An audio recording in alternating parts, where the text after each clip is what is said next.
isentão, traidor e comunista.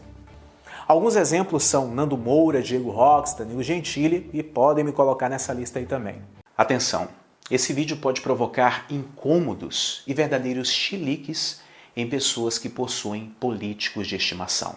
Ai, nossa, como ela é grossa, e quando bate até faz moça. Vamos falar sobre o senador Flávio Bolsonaro, que se recusa a assinar a CPI da Lava Toga.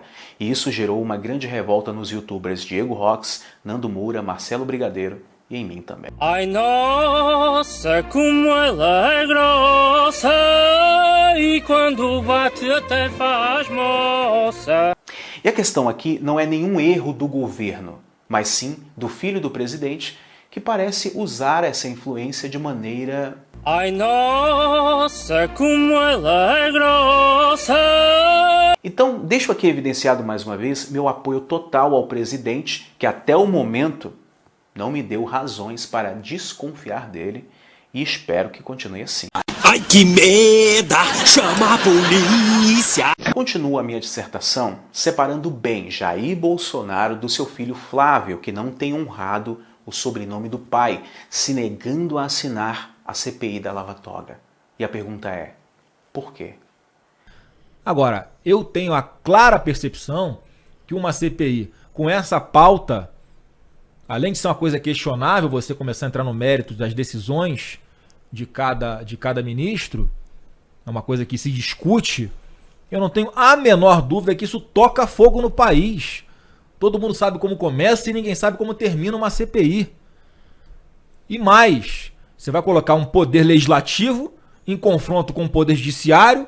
É óbvio, né, que haverá um conflito épico e logo no momento que tudo que a gente não precisa é uma guerra institucional.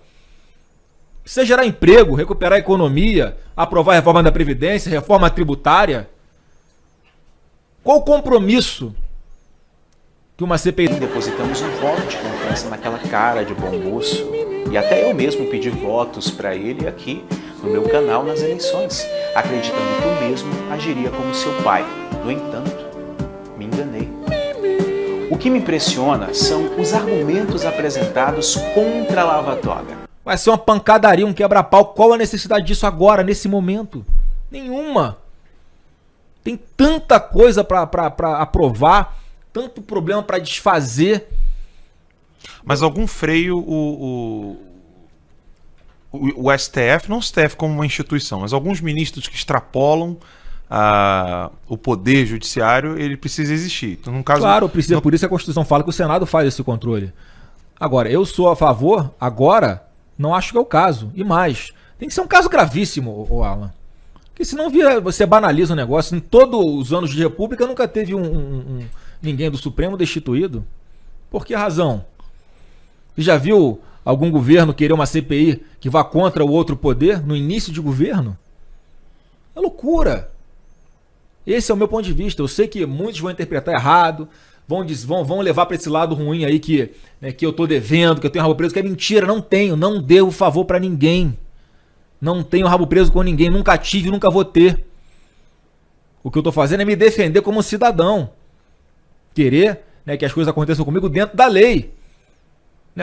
Podem quebrar o seu sigilo telefônico, por exemplo, Alan, sem autorização judicial, para saber quem é a sua fonte? Você vai achar legal isso? Não pode. Você vai ficar satisfeito? Ou você vai se sentir ultrajado? Você vai se sentir invadido, humilhado? Óbvio que você vai defender os seus direitos no judiciário. Então é esse o contexto que as coisas estão acontecendo. Tudo que o Brasil não precisa agora é de uma guerra institucional. Uma CPI dessa bota fogo no país. O Congresso Nacional para por causa de uma CPI dessa. Quando a gente tem que dedicar os nossos esforços agora a essas reformas que a gente tem que aprovar. Estamos na iminência de conseguir fechar a reforma da Previdência. Já estamos a uma competição entre as duas casas, Câmara e Senado, para ver quem aprova uma reforma tributária. Vamos chegar numa redação comum que vai ser boa para o empreendedor, vai ser boa para o cidadão, para o contribuinte. O presidente determina todos os dias ao chefe da Receita Federal para que enxugue aquelas normatizações absurdas que dão margem de interpretação, e atrapalham os negócios dos nossos empreendedores. Tem muita coisa importante para se fazer antes disso. Né? Por que insistir com essa pauta? Essa é a minha posição e repito aqui, para deixar bem claro, o fato de eu ser filho do presidente, é óbvio que tolhe o meu mandato.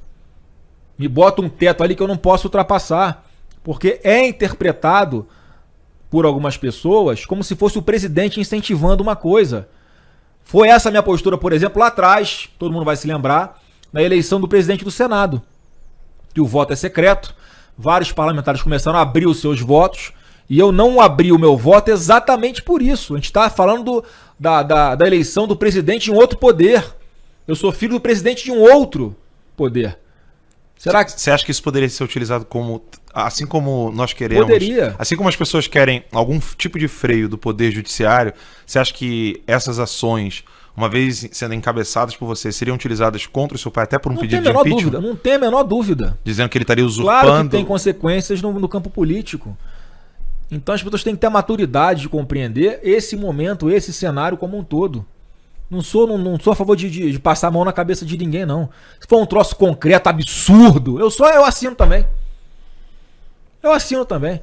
Agora, tem que ser, né, algo absurdo, algo fora da curva.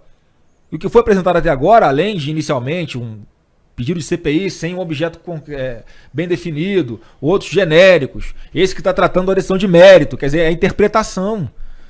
Agora, o cara foi pego com a boca na botija, aí vamos lá. É diferente. Mas não é o caso. Não é o caso. Então, nesse momento, eu opto pela prudência.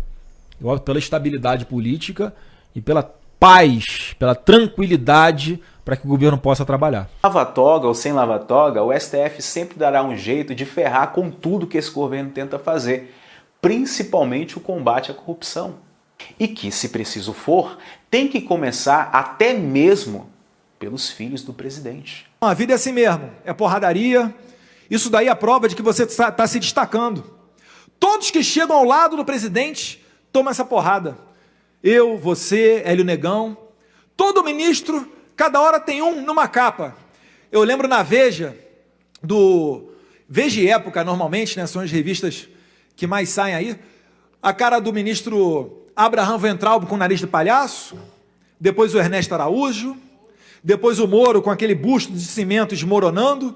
Tentaram afastar o Moro do Bolsonaro, não conseguiram.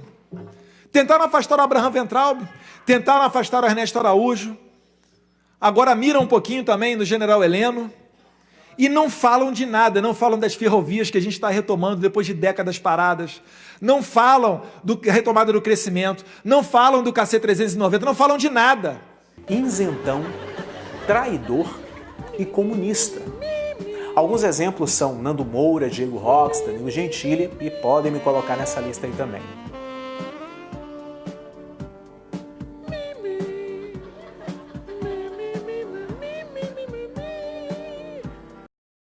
E você falou muito bem, né? Às vezes as pessoas ficam falando: ah, você fala amém para tudo do Bolsonaro. Ah, que o Bolsonaro falou, você já está lá elogiando e batendo palma, você é um bolsominion. Reparem só, essas pessoas que dizem isso nunca elogiam o presidente. E você pode falar, não, olha só, aí algumas pessoas ainda caem na besteira, se deixam levar por esse discursinho, aí dá uma criticada no Bolsonaro. Ah, o Bolsonaro, não sou isentão não, eu já até critiquei o Bolsonaro com relação a isso. Esse cara que está te sacaneando de bolsominion, ele vai pegar outra coisa para dizer, mas você não criticou o Bolsonaro com relação àquilo? Então não caiam nessa balela não. Mais uma vez, façam o certo. Sejam fiéis aos seus valores, ao que o seu pai e a sua mãe te ensinou. Não se deixe levar por essa narrativa, por esse discursinho não. Porque essas pessoas só querem fazer o quê? Tirar o presidente de lá. E as narrativas são muitas, né? Agora está a narrativa do gabinete do ódio. Meme, né? O crime do século. Nova tática comunista. Infiltrar militantes em grupo de direita. Fingir ser eleitor de Bolsonaro e publicar assuntos que causam polêmicas, confundir a mente dos eleitores, criar conflitos motivando pessoas a saírem dos grupos. Tudo que eles querem é nos enfraquecer. Não foi o próprio presidente que postou isso. Não foi o próprio presidente que postou isso. Não foi o próprio presidente que postou isso.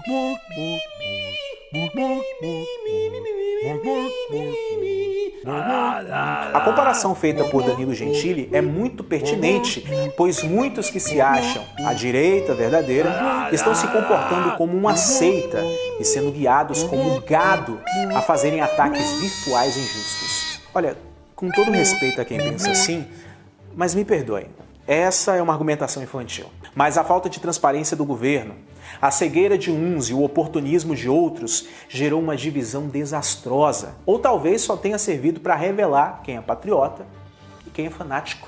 No livro do Coronel Carlos Alberto Brilhante Ustra, A Verdade Sufocada, na primeira página tem lá uma frase do Tenente Siqueira: a pátria tudo se deve dar sem nada pedir em troca, nem mesmo compreensão, nem mesmo fundo partidário, nem mesmo cargos. Então fica esse exemplo para a gente continuar rodando, falando lá na padaria, falando no jantar de família, falando como é que o Brasil está melhorando, não se deixando cair no discurso da esquerda, porque senão daqui a pouco a gente está elegendo um outro isentão que chega com uma conversa mole, uma conversa fácil e vai acabar levando o seu voto.